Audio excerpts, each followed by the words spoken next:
नमस्कार, मैं हूँ ज़ारा और स्वागत है आपका हमारे स्पेशल हेल्थ सेगमेंट में JNU चैनल पर। तो आज हमारे साथ जुड़े हैं डॉक्टर सुभाष, जो कि एक्सपर्ट हैं मेडिकल ऑन्कोलॉजी में। तो सर, मैं आपका स्वागत करती हूँ हमारे शो पे। आज हम सर से कैंसर के बारे में जानेंगे।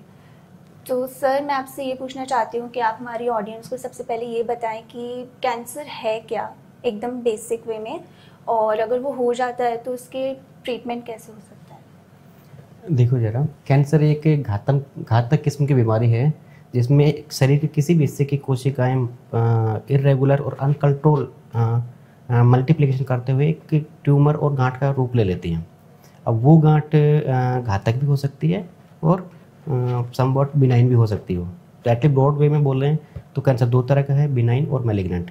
बिनाइन कैंसर है, उनका ट्रीटमेंट सिर्फ सर्जिकल एक्सिजन या फिर निकालने हो सकता है, जबकि मैलिग्नेंट ट्यूमर हैं उनके ट्रीटमेंट के लिए अपने को सर्जरी, कीमोथेरेपी, रेडिएशन और अदर मॉडलिटीज हैं उनकी हेल्प लेनी पड़ती है। तो मेरा अगला सवाल आपसे ये है कि कैंसर के कॉजेज़ क्या क्या होते हैं? कैंसर ज्ञात और अज्ञात दोनों कारणों से हो सकता है।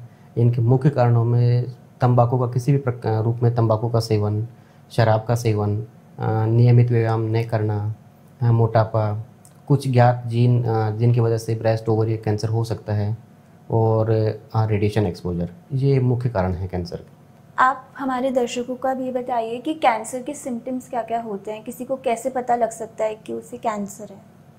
कैंसर के लक्षण कुछ अधिकांश कैंसर्स को हम उनके लक्षणों के आधार पर पहचान सकते हैं, जैसे किस शरीर के किसी भी भाग में किसी गांठ या रसौली का उभर आना, लगातार खांसी या बलगम में खून आना, मलमूत्र, शौच इत्यादि की आदतों में परिवर्तन होना, अचानक से वजन गिर जाना, कोई लंबी थकान या लंबे बुखार का रहना, या फिर अपना जो नेचुरल ओरिफिसेज हैं, प्राकृतिक छिद्र हैं, जननांग हैं, वहाँ से खून का आना आदि कारण लक्षण हैं जिनकी देखकर हम पहचान सकते हैं कि अमुक मरीज को कैंसर हो सकता है। तो सर, आपने बहुत अच्छी जानकारी हम सबको दी। तो अब मैं अगला सवाल आपसे ये करना चाहती हूँ कि अगर कैंसर हो जाता है तो उसका ट्रीटमेंट कैसे हो सकता है?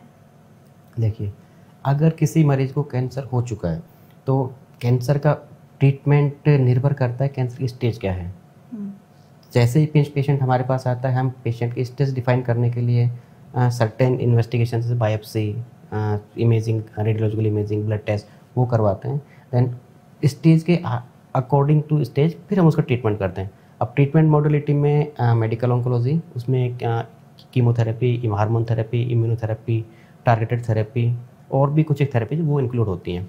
दूसरा ऑप्शन होता है कि सर्जिकल ऑन्कोलॉजी, जिसमें पेशेंट के अगर ट्यूमर सर्जरी हो सकती है तो उसके लिए सर्जरी।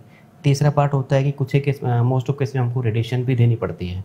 तो मेडिकल ऑन्कोलॉजी, सर्जिकल ऑन्कोलॉजी और रेडिएशन ऑन्कोलॉजी, तीनों कैंसर ट्रीटमेंट के लिए इंटीग्रल ब्रांचेज हैं, जिसमें हम तीनों स्पेशलिटी मिलकर फिर कैंसर का इलाज करते हैं। और ये चीज़ डिपेंड करती है कि कैंसर कौन सी स्टेज पे है, तो फिर आप उस हिसाब से ट्रीटमेंट देते हो। स्टेज वाइज ट्रीटमेंट अलग अलग होता है। तो सर, अब हमारे ऑडियंस को ये बताइए कि कैंसर से बचने के क्या क्या टिप्स हो सकते हैं? हमारा खान पान कैसा होना चाहिए, हमें कैसी लाइफस्टाइल जीनी चाहिए जिसकी वजह से हमको कैंसर ना हो? कैंसर से बहुत आसानी से बचा जा सकता है। इसके लिए विशेष तौर पर तंबाकू, धूम्रपान या तंबाकू से बने प्रोडक्ट का सेवन न करें, शराब न पिएं, नियमित व्यायाम करें और हाई फाइबर युक्त डाइट लें, हेल्दी डाइट लें। और कुछ एक कैंसर्स में जैसे फीमेल जेनिटल ऑर्गन्स के लिए अभी सरकार ने HPV वैक्सीन इंट्रोड्यूस करी है, तो उसे भी लगवाएं।